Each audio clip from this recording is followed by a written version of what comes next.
Okay, in this lecture video, we're going to start talking about the mechanisms, or the general mechanisms, of cellular transport. So how proteins are able to transport solutes back and forth across the cell membranes, because they're serving as the gatekeeper. And there are two methods that we're going to talk about. The first one is called passive diffusion, passive transport.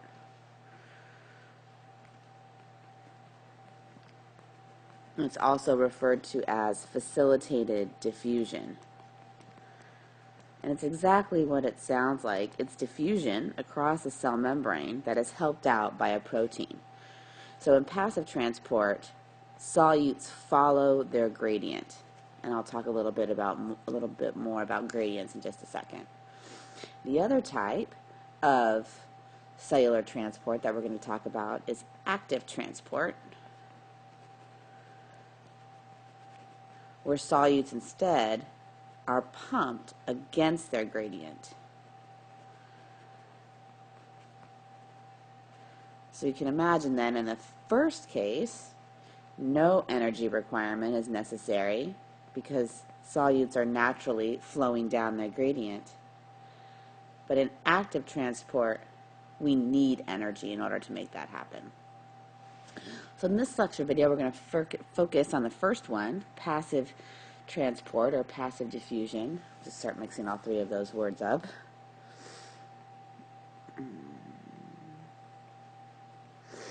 So let's take a look at the diffusion process. So in passive transport, we're talking about solutes crossing a semi-permeable membrane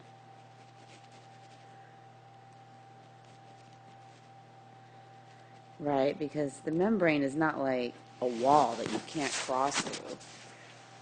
So it's semi-permeable. Things can go across. And it's a result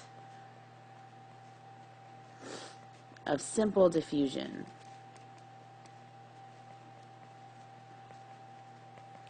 So I could draw a picture of that. So here's a beaker, for example. And in that beaker is a semi-permeable membrane. So I'll represent that like that. And I could have two solutes in this membrane, or a solute. So here's one. So it's really concentrated on this side and much less concentrated on this side. So we know that our primary direction of flow across the semi-permeable membrane is going to be this direction in the beginning. We know we'll have a small back reaction. And I'm saying reaction, but really we're just talking about flow across the membrane. So then this solute flow across the membrane will occur. Oh, I should have counted my X's before I did this. Let's pause and do that. Okay, counted them. There's 13 solutes, so these concentrations will equalize across the membrane. 1, 2, 3, 4, 5, 6. Of course, I can't equalize it with 6. 2, 3, 4, 5, 6. Do the best we can there. So now we've got equilibrium reached, where you have equal concentrations on both sides of that semi-permeable membrane. So in this case, we've moved from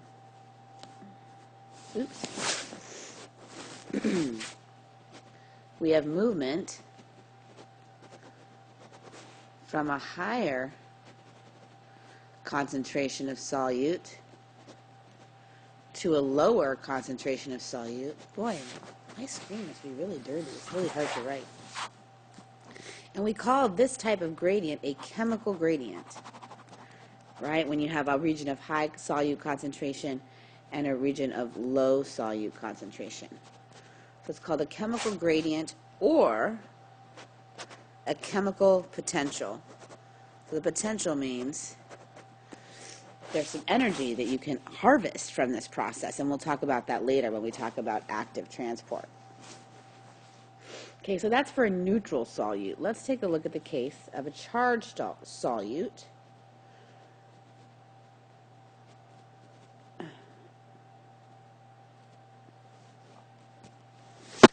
So in this case, I'll draw again my beaker of charged solute this time. Here's my semi-permeable membrane. Now let's go ahead and add some charges, some charged solutes. So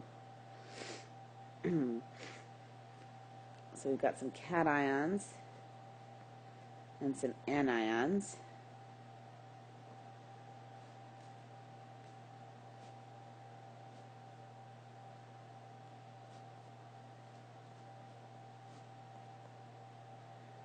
Okay, so you can see in this example that I've drawn, on the left side of my beaker, I have much more negative charge. On the right side of my beaker, I've got much more positive charge. So the degree of difference, so the difference in charge between these two sides of my semi-permeable membrane is called the charge or the membrane. What is wrong with this? Potential.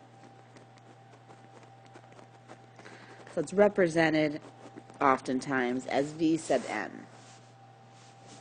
Now naturally, V sub m wants to be 0. If there was no membrane separating these two sides of the beaker, these charges would move together and they would distribute. So the goal then is to reduce the transmembrane potential. So that means charges are going to move towards their opposites. So we'll have the flow of positive charges this direction across the cell membrane, and we'll have the flow of negative charges in this direction across the cell membrane, and they will do so until the charge has equalized. So this type of gradient, because now what we're talking about is a charged gradient,